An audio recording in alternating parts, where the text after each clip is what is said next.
Today we are bombarded with pixels and bubbly personalities, laugh tracks and punchlines, prophetic old women and valiant heroes with shiny teeth.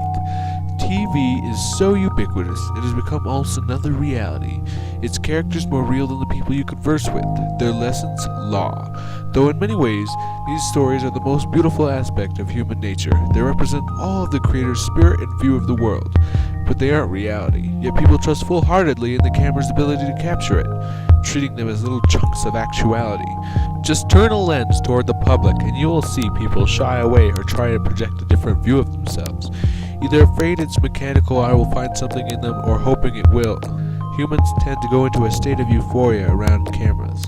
In this documentary, we hope to explore this strange effect on people.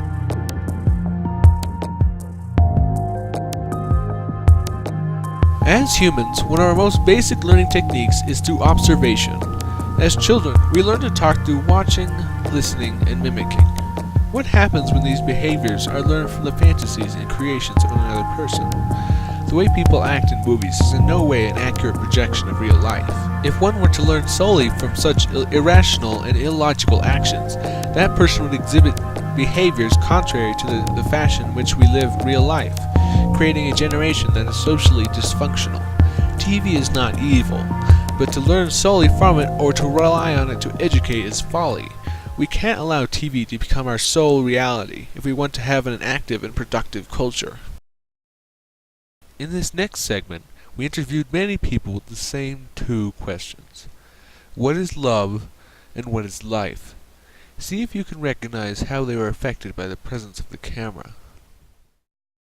What is love? That's that emotion that nobody can understand. Love is a journey. Love is unconditional feeling that you have for someone, that you would do anything for them without expecting anything in return. You just do it out of the purity of love for them. Love is something that grows between two people after they shared a lot of stuff together.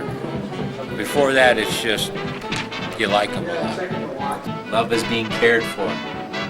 To fall in love is to come to the difficult realization, the painful realization, that someone else is real, that someone else actually exists. Love is the American way of independence and freedom and democracy. What is love? Love is good. Love is a joke, unless you eat lots of chocolate. L'amour, ça fait chier. Love is like the emotion you feel for something or people, I guess. For me, it's England. Yeah.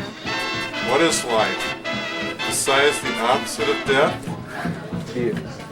Something that you strive for to enjoy. Life is a journey. What is life? Besides a really good cereal, life is the creation of a person when they're born and the sun shines on their face and there's life. What is life?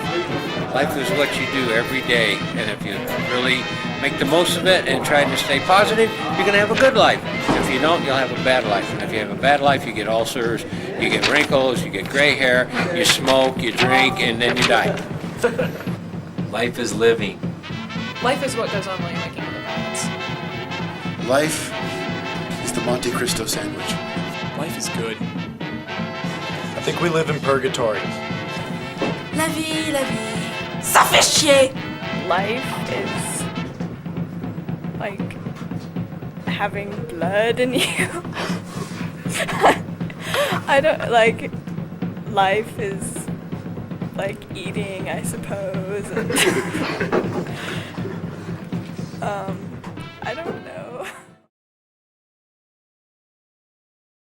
Storytelling has been in existence for a very long time. While whoredom may be the first occupation, storytelling was definitely a close second. Throughout the ages, whether it was the wise old medicine woman or a 30 frame per second high-definition computer animation, stories have been told and continue to be told in fantastic new mediums. Today we are bombarded with stories every time we turn on the television.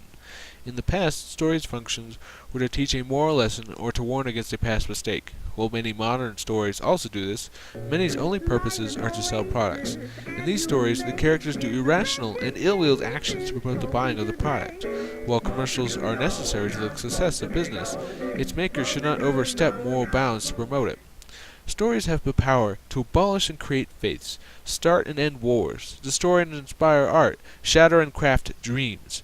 Stories are an incredibly powerful force and should be treated as such. The job of a storyteller is one of great responsibility.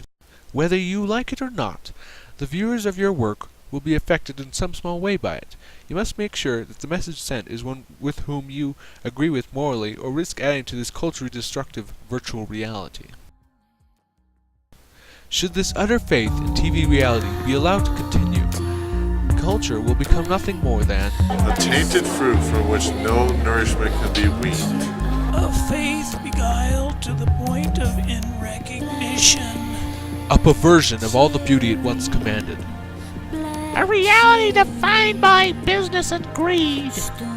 A life through a viewfinder.